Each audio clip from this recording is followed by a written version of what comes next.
Hi, friends. Thank you for joining today, episode 65. And this is about what's your plan?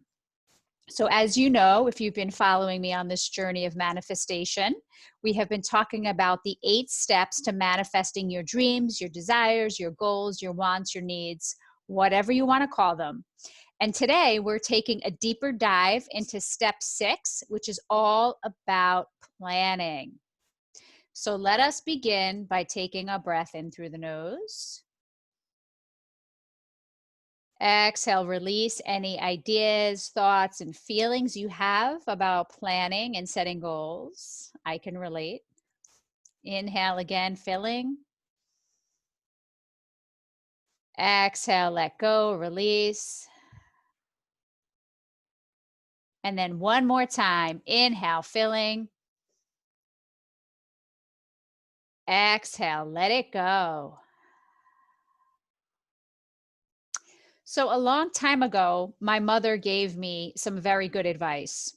And she said, Stephanie, save 10% of what you earn. Pay yourself first. So, at the age of 13, when I started the Babysitters Club based on the book series, I started saving money. And today I'm 45 and it has served me well. Having said that, I still have struggled with actually writing down plans. So last summer, I decided to purchase a book. Great book. Highly recommend it. They also have one for women, Smart Women Finish Rich. And I decided to read the book with my fiance, David, and we decided to create a plan in order to buy a home. So many of us talk about things that we want to have in our life, a better relationship, improved health, better financial situation, better job, something meaningful, but we fail to plan. And when you fail to plan, you plan to fail because you absolutely need to have something written down, specific, measurable goals in order to keep you on track. And I know you already know this. I'm preaching to the choir. So I resisted it for a really long time until I started to see that I wasn't getting the results in my life that I wanted. So last year we started reading the book, and from the book, there's fabulous exercises in it. There's something called the Purpose-Focused Financial Plan, okay? And I created, and so did David, goals in 5 key areas of my life. So what we call them values. So family, work, finances, health. And I created specific action steps that I would have completed by the 12 months. And I'm proud to say that I wrote it September of 2019, and September of this year when I reviewed it, all of the things I wrote down happened. And one of the big ones was to launch my coaching business. Now, back in September of 2019, if you recall, we weren't in COVID. And some of you know that it took me until March of this year, actually really April, to actually get my coaching website up.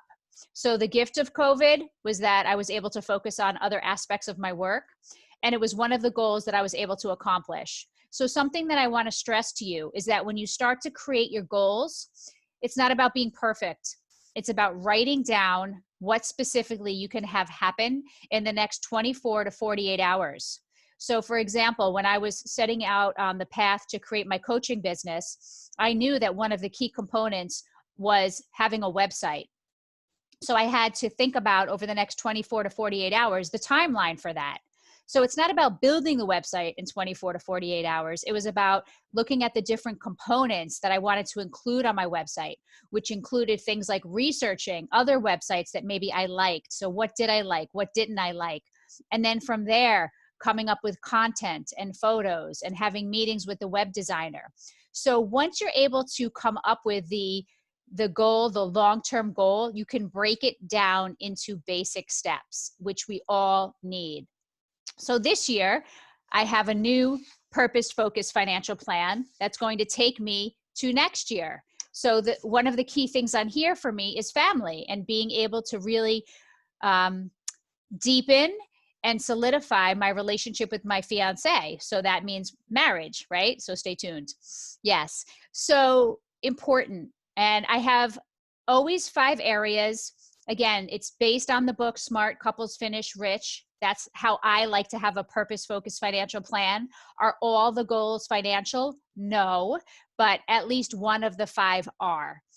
Because usually in life, if we want to have something, usually there's some sort of financing that's involved with it.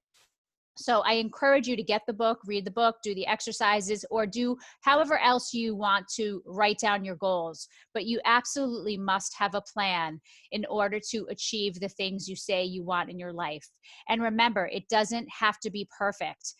As long as you take continuous action every single day towards your dreams, you will be surprised what you can accomplish in 12 months.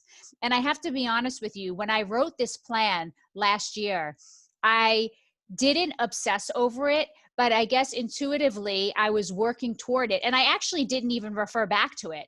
I just knew that these are the things that I wanted to have happen. And each week I updated the tasks of what I needed to get done, and I did it. So I liken it to getting up and getting dressed, right? Sometimes we don't feel like it, but unless you want to go outside naked, which maybe you do, that it's something that's required. So the quicker that you can move through those feelings, and I've given you clearing techniques. So when you come up to the discomfort or you come up to the roadblock, you can take a pause and you can clear it. So good luck. Let me know how you're doing.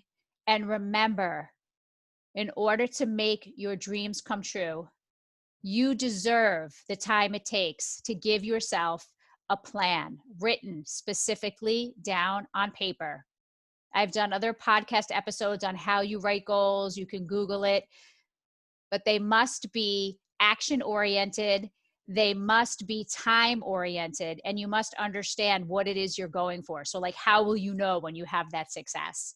Best of luck. As always, if you want support, reach out. I'm happy to support you. Have a great day, and let's go.